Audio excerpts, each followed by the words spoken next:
Hi, I'm Rich Ribeiro. The Terrell Fund is committed to educating the public about the need to support New Jersey's infants and toddlers right from the start. That's why we're proud to support the important early childhood programming produced by the Caucus Educational Corporation. Funding for this edition of Caucus New Jersey has been provided by the Terrell Fund, a foundation serving children. The Nicholson Foundation, changing systems, changing lives by advancing health and early childhood in New Jersey. The PNC Foundation, which supports early childhood education through Grow Up Great, a multi-year initiative to help prepare children from birth to age 5 for success in school and life. RWJ Barnabas Health. The New Jersey Education Association, the Northward Center, and by NJ Best. Promotional support provided by NJ.com, Small News, Big News, True Jersey, and by New Jersey Family Magazine and NJFamily.com.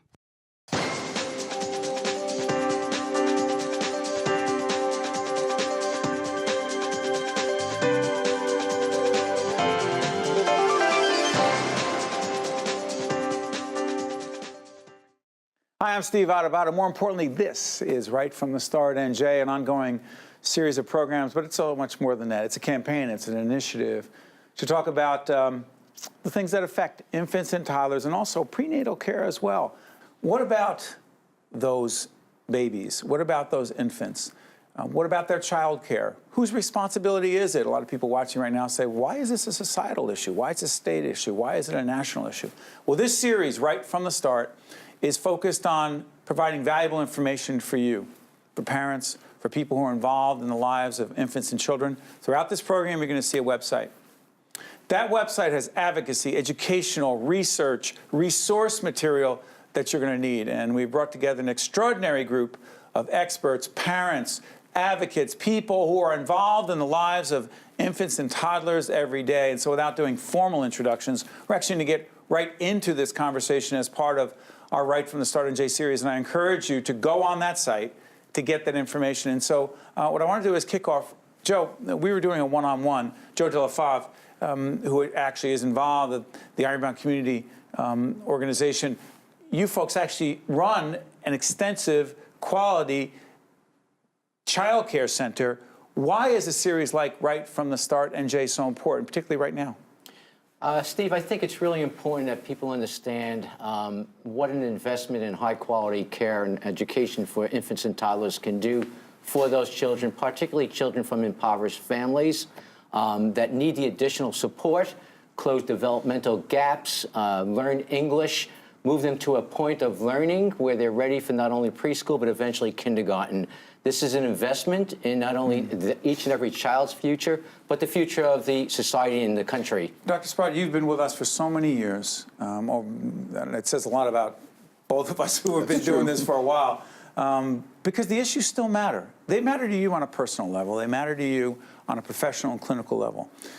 Talk about, from your experience, and talk about Matheny as well as you're doing this, talk about why these years, 0 to 3, are so critical in the development of a child and his or her future.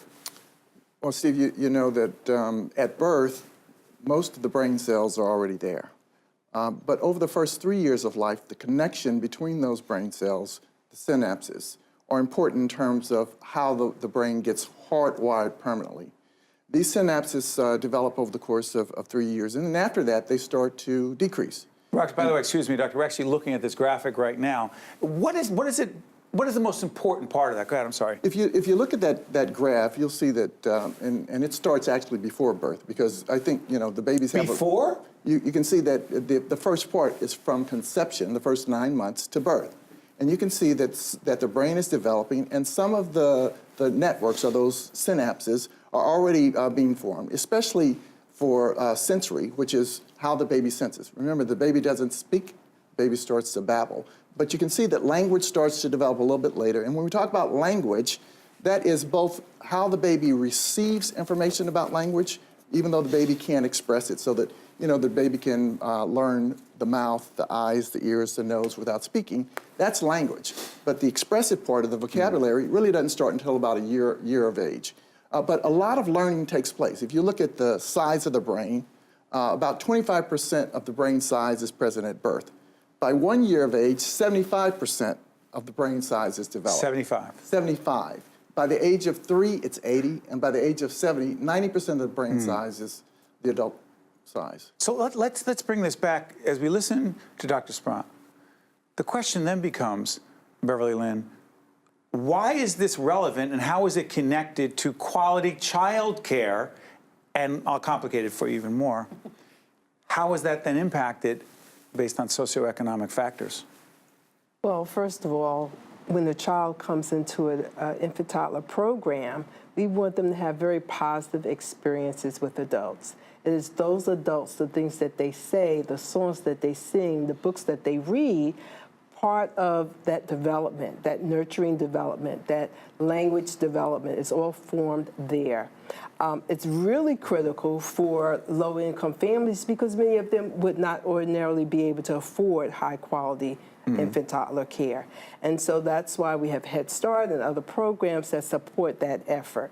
But every parent needs to be aware of this because every child has the same development stages. And because of that, we want every parent to know right from the start that those are critical years and what happens from birth to 3 will actually be lasting. Okay, stay on this though. There are certain milestones, if you will. Kaitlin, your organization, and Cecilia Zakhan, who is the executive director, the CEO, the leader of that organization, Advocates for Children of New Jersey, has been so important in this right from the start initiative. These milestones that Beverly talked about, what are they, A, and B, how are they affected by these socioeconomic factors? We'll talk in just a little bit about whose responsibility this is, but talk about that. Sure. So that graphic is, I think, one of the... Yeah, Jen Eichlin, our executive producer. Jen, can we put up that graphic as Kaitlin talks about it? Go ahead. So at Montclair State University, we teach this graphic a lot because it's important to take a look at the first part is months before pregnancy, months before birth. Then the second part is actually the first year of life. So what that's saying is that in that first year of life, through relationships, through the relationships with caregivers, that's how that brain is built. So everybody comes to birth with a potentiality for connection. Every child with a potentiality for connection. But it's through relationships that that actually connects, that those synapses, neurons grow through the responsive, sensitive caregiving that they're with whomever is caregiving. By the way, go back again. By the way, the Advocates for Children in New Jersey, go on our site. When I was mentioning Cecile Zakhan, go on our site because Cecilia and her team have contributed greatly to the information there. But at Montclair State, it's important for people to understand who are watching right from the start on Jay, how everyone is involved in this. What kind of research is going on at Montclair State as it relates to infants and toddlers? Sure. So I work at the Center for Autism and Early Childhood Mental Health at Montclair State University, where we focus on both helping professionals, pre-service and professionals who are working with infants, toddlers, and young children, learn some of the new science that's happening so that they have a better ability and a better awareness to form these relationships, which we know are so crucial for development. We also are able to see families as early as prenatal, all the way through age 10 at our clinic, and then the university picks up and sees kids and families from then till through early childhood, through higher education. Right. Carrie, jump in here. From a healthcare perspective, your organization very focused on healthcare. You also happen to be a parent of small children, so let's talk about this. First. What are, in addition to what's being said so far, what are the other health factors, variables that we as a society need to be concerned about as it relates to infants and toddlers? So we know so much more now about brain development than we did years ago. And these critical 0 or prenatal through 3 period optimizes healthy brain development, the synapses we've talked about. We also have a better understanding of the interplay between the brain and the other body systems, For example? Our immune system, our inflammatory response. So the things that we're talking about are both protective factors, so we want to optimize environments where children can thrive and reach their potential.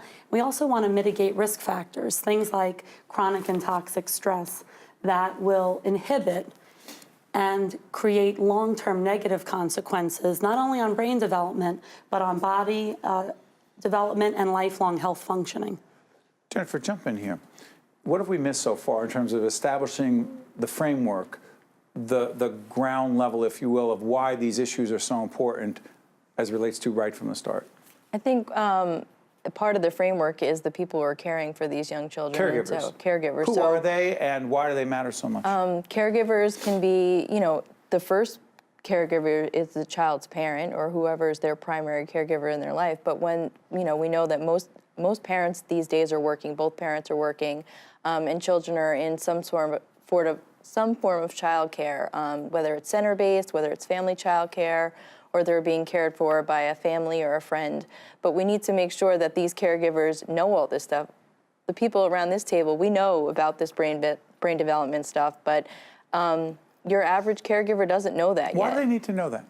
Because they need to know that how important it is and how it's going to affect children's readiness for school, readiness for preschool and kindergarten, and how important the relationships are they have with the children. And they're the ones who are with them for a large period of the day, and so they have to talk to them and, read and talk and have that important relationship. Stay on that. Bonnie, I'm going to ask you to, I'm going to have Joanna come in just a second as not just one of the top producers on our team, but also an on-camera personality that folks who recognize in public broadcasting and FIOS in just a minute, because she has, I'm sure, not just questions, but just what you're saying about parents developmentally. How do they even know where their child is developmentally? But jump in here, because the Head Start piece is huge. Go ahead. Yes, and that's where early Head Start and Head Start. Explain again. Not everyone knows. Sure. Was it 1965? 1965 was when Head Start developed as a summer program for low-income children, comprehensive services, everything from nutrition and health to education. And then in 1995, it expanded to Early Head Start, which serves pregnant women through age 3.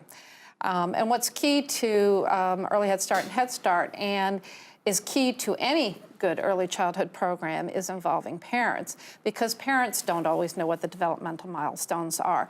They don't know when a first word might be appropriate. They may not know when a child should be walking. They may not know about a child rolling over. And a care provider who is well trained in these areas not only will have some knowledge of this so that they can support the development, but they're trained in doing developmental screenings, and then can share with the parent, here's what's going on with your child, and here's the things that we want to focus on to support your child. Well said. By the way, when we come back from this break, I see you want to get back in, Carrie, but I want to get Joanna in here, because there are a range of parents who are watching right now who do wonder, as they're watching right from the start, NJ, well, how do I know? How do I know where my child is supposed to be? And what do I do? How do I advocate for my child if I think things aren't where they need to be? This is right from the start, NJ. It is not just for parents. It's for everyone who cares about infants and toddlers, and can't imagine who's not included in that. We'll be right back. To watch more Caucus New Jersey, find us online and follow us on social media. Welcome back to Right from the Start, NJ. I'm Steve Adubato. This is, as I told you before, a series that is important for everyone who cares about infants and children, babies, toddlers, if you will.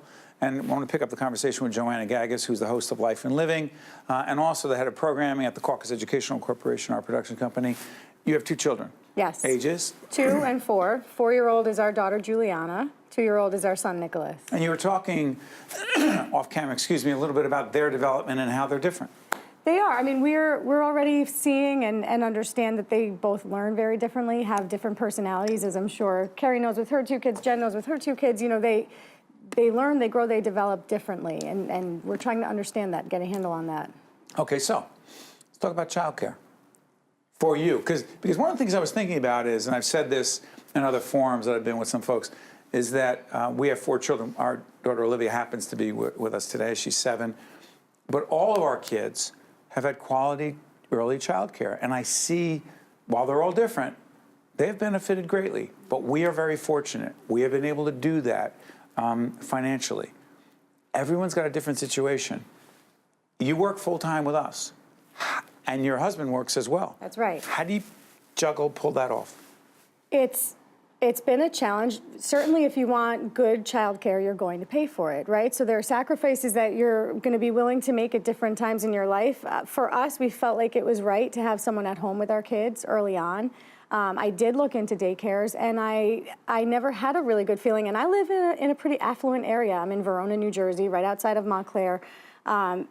You know, to find a really good place where I felt good dropping off. What were you looking for? I was looking for a daycare that would give my kids the same kind of care that I would give them if I weren't there. And when you're holding a little infant and you think about bringing them to a place and dropping them off where there are other babies, it's a nerve-wracking feeling as a mom, as a first-time mom. So we made the decision to have someone in our house to care for our kids. But it's funny because we're entering a different phase. My kids are toddlers now, and we're considering making a change because we're happy with the care that they've gotten in the home, but we also want to see them develop and grow and stimulated in a different way, interacting with peers. You have decisions to make. We do. We're actually in the process of that right now. As we do this program. As we do this program. Joanna's not alone in this, is she? Jump in here. No, she's not not alone. at Talk all. about it, Beverly. You know, there are many families that can't afford the high quality that perhaps Joanna can. And so one option for them is to apply By the way, for... she works in public television. I want to clarify. We're talking about what she can and can't afford, but go ahead. One opportunity they may have is to apply for a child care subsidy here in New Jersey. Break that down. We always hear this term child care subsidy. What is it and why does it matter? It matters because it's what helps parents to get to work, quite frankly. There's resources available for working parents. They must be working or in school to qualify, and they have to meet certain eligibility criteria in terms of how much they're earning. But if they're eligible, they can take that subsidy to a local child care program, Right. and that will pay a portion of their child care costs. Is it enough? It is not enough. Let's break New Jersey down as opposed to other places. Anyone know what it is in New Jersey? For an infant, it's $162 a week. 162 a week. Isn't that depend upon where you are on the economic scale?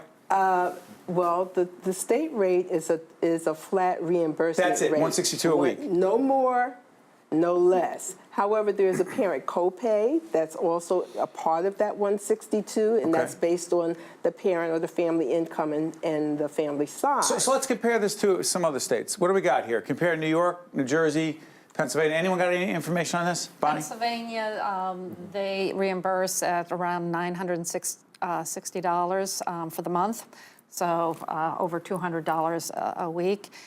New York is somewhere in the $1,200 to $1,400 a month. And as I've explored child care centers in more affluent areas in New Jersey, they're charging about $1,200 a month or more for infant toddler care. $1,200 or more. So how are families dealing with that? How are families dealing with that? I know everyone, well, I promise everyone will have a chance. Yeah. But this is a three-part series, so everyone will have an opportunity. And stay with us the whole way right from the start. Go ahead. One of the issues is that the number of slots that are available is grossly inadequate for the number of folks that are trying to get it. So, and it's dwindling. And so the default is, family daycare, or you get someone that's not licensed that's caring for children. It's not regulated. What's the downside of that, doctor? There's no standardization of care. You don't have the caregivers that are familiar with developmental milestones. And remember, we talked about this critical period of time within the first 2 years of life. It's important that you understand if your child isn't doing well. And so how do you know? Well, that's part of the problem. When we do these developmental screenings, it looks at 4 different areas. The gross motor, which is turning over and things like that. Fine motor, speech, and social adaptive. And if you think What's the last one? Social adaptive, how children interact socially.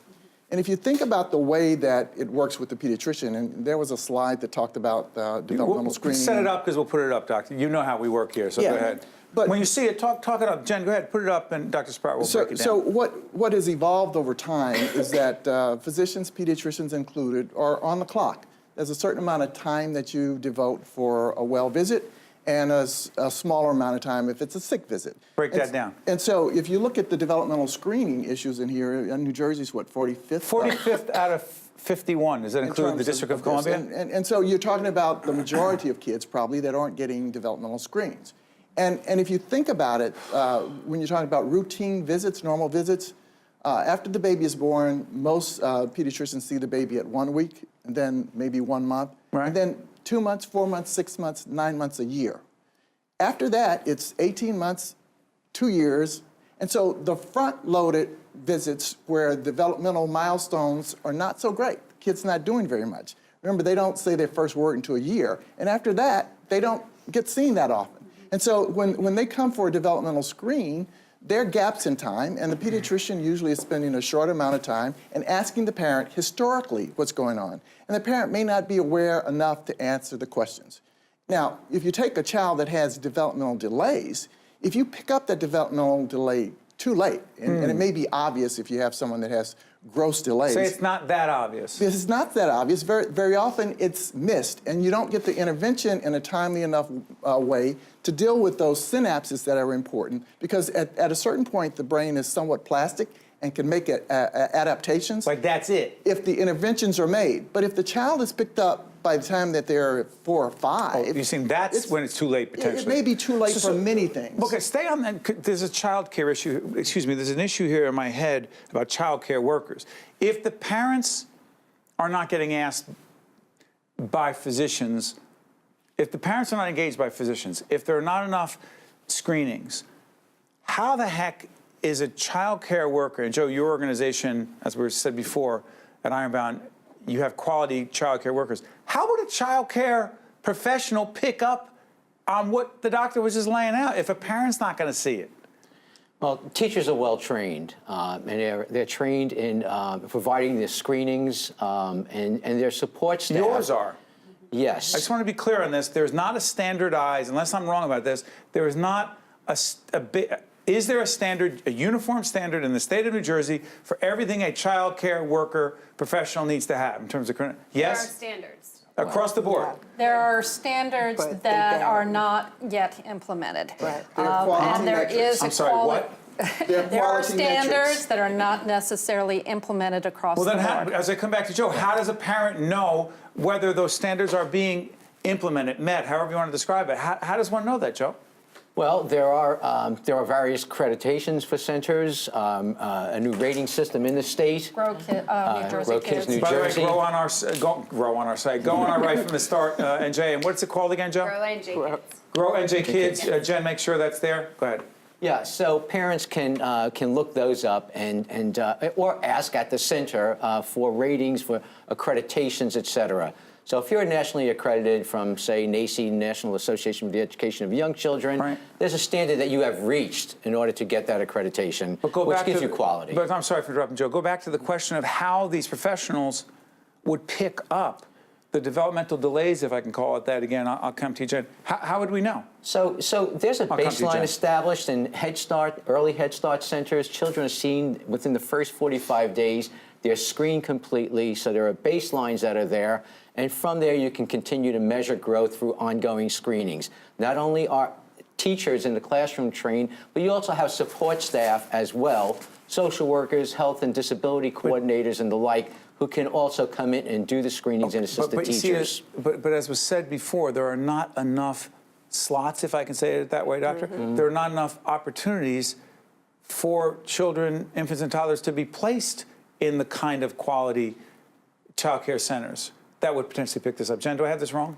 Yeah, no, you're right. I was going to go off of, too, what Joe said about programs that offer ongoing assessment of children. But even programs that receive subsidy, that's not a requirement. You know, the programs receive a subsidy through the state, but the state doesn't say that you have to do all these things. There's basic licensing standards, but basic licensing standards is basic safety. It's not, it doesn't have caregivers learn how to do ongoing assessment of children. In programs like Early Head Start, part of the requirement is to do, like what Joe said, but throughout the time they're with us, they get, you know, the caregivers are always looking at children of how they're developing. They're taking anecdotal records, and then they're doing like quarterly assessments of these children. But respectfully, Jen, sorry for interrupting. You are painting a very positive picture right now about what happens. Let me tell you where I want to go, and I hope the group wants to go there in part 2 of Right from the Start, NJ, is the question of what is the state's responsibility? What is the government's responsibility? What is our responsibility as citizens, as members of society, as taxpayers, right, to help fund the child care subsidy that's being talked about, by providing more opportunities for quality childcare for those who are having a hard time accessing it, not enough slots. There is so much more to talk about on this series. Carrie, I promise I'm coming right back to you. This is, in fact, called Right from the Start, NJ. I ask you again, go to our site, continue watching, learning, and being engaged, because infants and toddlers, it's everyone's responsibility. Catch you next time.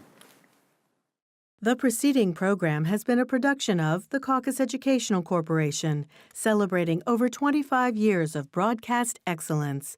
Funding for this edition of Caucus New Jersey has been provided by the Turl Fund, the Nicholson Foundation, the PNC Foundation, RWJ Barnabas Health, the New Jersey Education Association, the Northward Center, and by NJ Best, transportation provided by Airbrook Limousine, serving the metropolitan New York, New Jersey area. Caucus New Jersey has been produced in partnership with TriStar Studios. Education begins at birth. The brain develops most rapidly from birth to age 3, when critical skills are developed. Parents are the first and best teachers for their children, but for those like me who work, finding quality, affordable childcare can be challenging. But children have the greatest opportunities for success when they learn and have positive interactions with their caregivers. Because learning doesn't start in the classroom, it starts in the cradle.